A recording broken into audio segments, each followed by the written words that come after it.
We're Adam and Joanne from InspiredTaste.net, and welcome to our kitchen. We're showing you how to make our vegetarian pasta with over 1.5 pounds of vegetables. The spaghetti is so good we could eat it every day.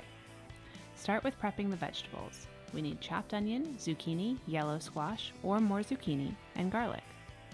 As always, the full recipe with tips can be found on Inspired Taste.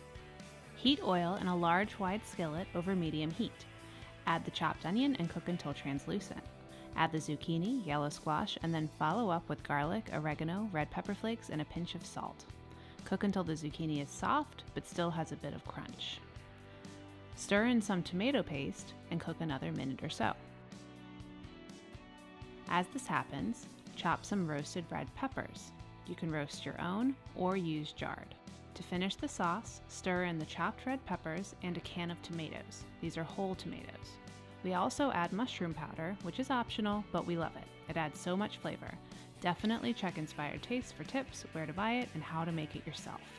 Let the sauce cook at a low simmer until the liquid has thickened. As it cooks, use a spoon to break up the tomatoes in the pan. While the sauce simmers, cook your pasta. When the sauce is done, stir in lots of spinach leaves and some basil.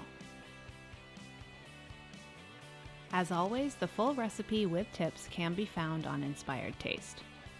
The moment the greens wilt into the sauce, toss in your pasta. And that's it. Simple, fresh, veggie-packed pasta. Enjoy!